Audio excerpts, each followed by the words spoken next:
Hello बच्चों, तो चलिए इस प्रश्न को पढ़ते हैं। रेखाओं y बराबर 3 माइनस मापांक 3 माइनस एक्स तथा y बराबर 6 बट्टा मापांक x प्लस 1 से घिरी आकृति क्षेत्र का क्षेत्रफल है।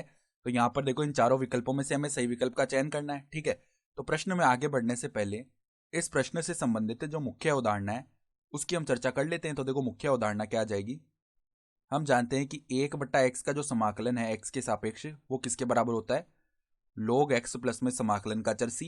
ठीक है, तो अब देखो हमारे पास में जो वक्र है, पहला वक्र एक रेखा है y बराबर 3 माइनस में मापांक 3 माइनस एक्स। तो यहाँ पर देखो मापांक हटेगा, तो यहाँ से हमें दो रेखाएं मिलेगी। कौन कौन सी? जब x का मान देखो शून्य से बड़ा या बराबर हो, तो यहाँ से देखो ये कैसे हटेगा मापांक y बराबर, ये 3 माइनस एक्स के रूप में हट जाएगा।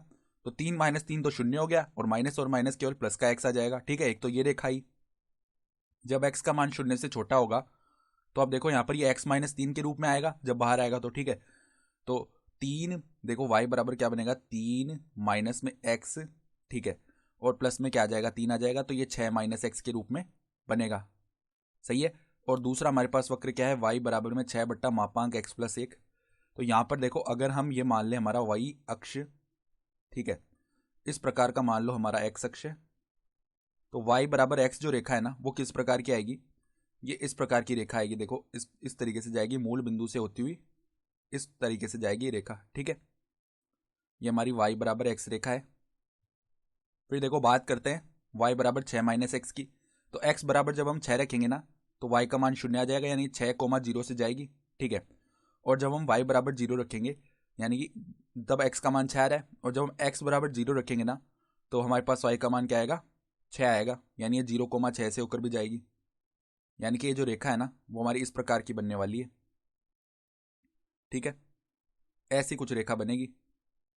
ये हमारा बिंदु क्या है, 6,0 बिंदु है, और ये हमारी रेखा क्या आ गई है यहाँ पर, y बराबर में 6 माइनस एक्स।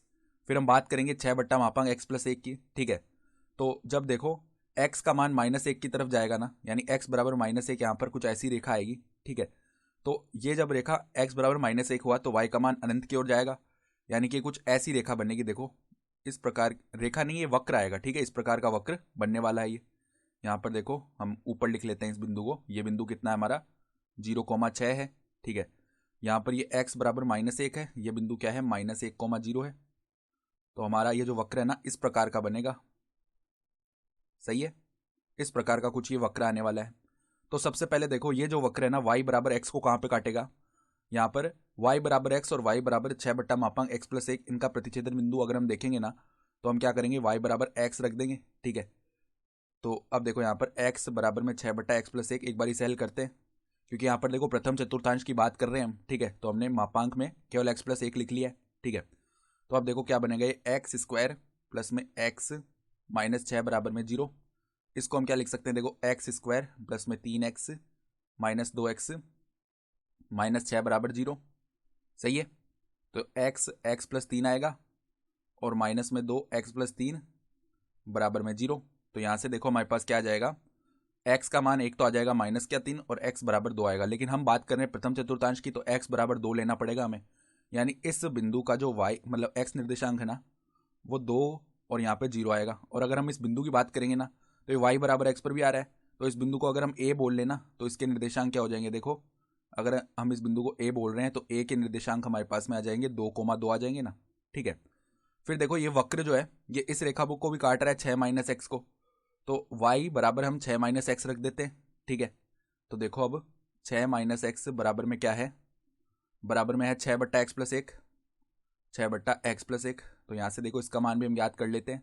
तो 6 माइनस एक्स गुणा में क्या आ जाएगा, एक्स प्लस 1 बराबर में 6। तो इसको हल करते हैं, तो 6x प्लस में 6 minus x square minus x बराबर में 6। तो अब देखो यहाँ पर सभी पदों को उस तरफ लेके जाते हैं, तो एक्स स्क्वायर आएगा। फिर देखो 6 से तो 6 हो गया शून्य। सही है, फिर 6x माइनस एक्स क्या आ जाएगा, 5x वो उस तरफ जाएगा, तो माइनस का 5x बराबर में 0। तो एक तो x बराबर 0 आएगा यहाँ से, और एक x बराबर 5 आ जाएगा। तो हम बात कर रहे हैं इस बिंदु की, तो ये बिंदु तो 5,0 आएगा ना, इस तरीके का कुछ बिंदु आएगा। ठीक है, तो यहाँ पर देखो हम थोड़ा सा देखो इसको यहाँ पे मानते हैं, हम देखो सही से बनाते हैं इस वक्र को। अगर देखा जाए तो ये मान लो हमारा इस प्रकार का वक्र आएगा। सही है, और यहाँ पर देखो ये वाला जो बिंदु है ना, देखो इसको भी हम ढंग से बना लेते हैं एक बार। यहाँ पर ये तो मान लो हमारा वाई अक्ष हो गया, सही है। इस प्रकार से हमारा वाई अक्ष आया है। और देखो जो रेखा है ना y बराबर 6 माइनस एक्स, इसको भी हम ढंग से बनाते हैं। देखो अगर सही से देखें तो ये जो रेखा है ना ये हमारी इस प्रकार की बनने वाली है, ठीक है। ये रेखा आई हमारी, तो ये बिंदु क्या आ जाएगा 6,0, ये वाला बिंदु आया। और ये जो वक्र है ना ये इस रेखा को यहाँ पे काट रहा होगा। तो ये जो बिंदु है ना, ये बिंदु, इसका जो x निर्देशांक है ना बिंदु को, इस बिंदु को अगर b बोल दें हम, तो इसका x निर्देशांक तो क्या आ जाएगा 5 आ जाएगा, और y निर्देशांक क्या आएगा 6 माइनस 5 यानी कि 1 के बराबर आएगा, सही है। तो हमें क्या करना है, घिरी आकृति का क्षेत्रफल ज्ञात करना है, यानी कि घिरी आकृति कौन सी आ गई, ये वाली आकृति आएगी ना, ठीक है। देखो इतना इतना भाग घिरा हुआ आ जाएगा, तो इसका क्षेत्रफल हमें बताना है। इसका क्षेत्रफल देखो कैसे बता सकते हैं हम, पहले हम क्या कर रहे हैं, देखो अगर हम बात करें कौन से बिंदु की, अगर हम बात करें इस वाले बिंदु की, इस वाले बिंदु को एक बार के लिए चलो सी बोल दो, ठीक है। तो ये किस किस का प्रतिच्छेदन बिंदु है, y बराबर x और y बराबर 6 माइनस एक्स, ठीक है। तो y बराबर x है एक तो, और y बराबर 6 माइनस एक्स। तो यहाँ पर देखो इन दोनों को बराबर रखते हैं, तो हमारे पास में क्या बनेगा, x बराबर में 6 माइनस एक्स। तो यहाँ से 2x का मान क्या आएगा 6, यानी कि x का मान आ जाएगा 3। तो x का मान अगर 3 आ गया ना तो y का मान भी क्या आ जाएगा 3, यानी कि इनका प्रतिच्छेदन बिंदु क्या आ रहा है 3,3 आ रहा है, ठीक है। तो पहले तो हम क्या करेंगे, देखो पहले तो हम यहाँ पर ये रेखा खींच लेते, चलो सही है। तो अब ये क्षेत्रफल याद करेंगे, तो पहले तो हम क्या करेंगे कि हम 2, ये ए जो बिंदु है इसके निर्देशांक 2,2 है ना, तो 2,2 से हम पहले तो 3,3 जाएंगे। तो देखो यहाँ पर ये जो वक्र y बराबर 6 माइनस एक्स है ना, मतलब ये वाला जो वक्र है y बराबर 6 बट्टा मापांक x प्लस 1, इसकी बात कर रहे हैं। तो ये तो जब हम a से c तक जा रहे हैं ये वक्र नीचे आ रहा है और y बराबर x रेखा ऊपर आ रही है। तो जब हम क्षेत्रफल लिखेंगे ना तो वो क्या आएगा, देखो अभिष्ट क्षेत्रफल को a बोले अगर हम, तो वो क्या आएगा, पहले समाकलन में देखो यहाँ पर रेखा ऊपर रह रही है ना y बराबर x वाली रेखा, तो यहाँ पर x माइनस में देखो हमें क्या करना है, माइनस में ये वक्र नीचे रह रहा है यानी 6 बट्टा एक्स प्लस 1, या ये बन जाएगा हमारे पास y का मान और dx। और हम x निर्देशांक में कहाँ से कहाँ तक जा रहे हैं, हम 2 से 3 तक जा रहे हैं x निर्देशांक में, तो 2 से 3 हो जाएगा, ठीक है। फिर देखो प्लस में समाकलन में अब हम क्या करेंगे, देखो 3 से कहाँ तक जाएंगे, 3 से जाएंगे 5 तक। और अब वक्र कौन सा आ जाएगा, देखो जब हम बिंदु C से बिंदु B तक जा रहे हैं तो हम देख पा रहे हैं कि ये जो रेखा y बराबर 6 माइनस एक्स है ये ऊपर रह रही है, और ये जो हमारा वक्र है y बराबर 6 बट्टा मापांक x प्लस 1 ये नीचे रह रहा है। तो हमारी जो देखो समीकरण है वो क्या बनेगी, 6 माइनस एक्स माइनस में 6 बट्टा एक्स प्लस 1 ये आएगा, और इसका समाकलन हो जाएगा। तो अब देखो इसका मान हम याद कर लेते हैं, यहाँ पे x का समाकलन करेंगे एक्स स्क्वायर बट्टा में 2 माइनस में 6, और लॉग के अंदर क्या आएगा, देखो x प्लस 1। अभी इस पर सीमा लगनी है कहाँ से कहाँ तक, 2 से 3 तक सीमा लगेगी, सही है। फिर देखो हमारे पास प्लस में यहाँ पर 6 का समाकलन 6x माइनस में x का समाकलन एक्स स्क्वायर बट्टा 2 माइनस में 6 log x प्लस 1 आ जाएगा, मापांक में आएगा, ठीक है।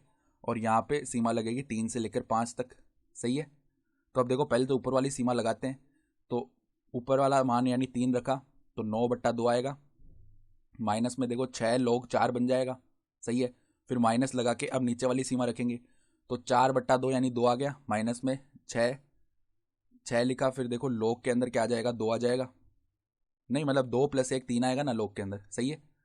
फिर देखो प्लस में यहाँ पर भी पहले ऊपर वाली सीमा रखी तो 6 पंजे 30 होगा, माइनस में देखो 25 बट्टा 2 आ जाएगा, माइनस में 6 log 5 प्लस 1 यानी कि 6 हो गया। फिर माइनस में देखो अब नीचे वाली सीमा रखेंगे 6 3 18 माइनस में 9 बट्टा 2 आएगा, फिर माइनस में देखो 6 log 4 बन जाएगा। तो अब इसका मान हम याद कर लेते हैं, सही है। तो अब देखो आगे इसको सरल करेंगे तो 9 बट्टा 2 माइनस 6 log 4, देखो log 4 को हम क्या लिख सकते हैं, 2 log 2 लिख सकते हैं ना, तो यहाँ पर माइनस का 12 log 2 हो जाएगा, सही है।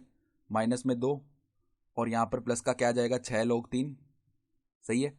फिर प्लस में देखो 30 है, फिर माइनस में क्या है 25 बट्टा में 2, माइनस में देखो 6 log 6 को हम मतलब 6 को 2 गुणा 3 लिख सकते हैं ना, तो log ए बी का मान log ए प्लस में log भी होता है, तो इसको तो हम क्या लिख सकते हैं log 2 प्लस में log 3, सही है। इस प्रकार से लिखा जा सकता है। फिर देखो माइनस में यहाँ पे 18 है, फिर प्लस में क्या आ जाएगा 9 बट्टा 2, फिर प्लस में देखो log 4 को 2 log 2 लिख लिया तो यहाँ पे 12 log 2 आ जाएगा, तो माइनस का 12 log 2 प्लस का 12 log 2 ये तो आपस में शून्य हो गए, सही है। फिर देखो हमारे पास कौन कौन से पद बनेंगे, अब अचर पदों को जोड़ लेते हैं, ठीक है। तो 30 ये रहा और माइनस में 2, तो ये तो हो गया माइनस का 28, मतलब 28 आएगा प्लस का, ठीक है। 28 माइनस 18, 10 आ गया, ठीक है। 10 आ गया एक, तो देखो 10 प्लस में देखो 9/2 ये रहा, 9/2 2 बार है, तो प्लस में आ गया 9, सही है। फिर देखो यहाँ पे प्लस में क्या है, 6 लोग 3, यहाँ पर अंदर -6 को गुणा करते हैं, माइनस का 6 लोग 2 आएगा एक, तो सही है। और हमारे पास क्या आ जाएगा, माइनस का 6 लोग 3, सही है। फिर देखो यहाँ पर एक पद ये भी तो था, -25/2 वाला पद था, तो इसको भी हम लिख लेते हैं, ठीक है।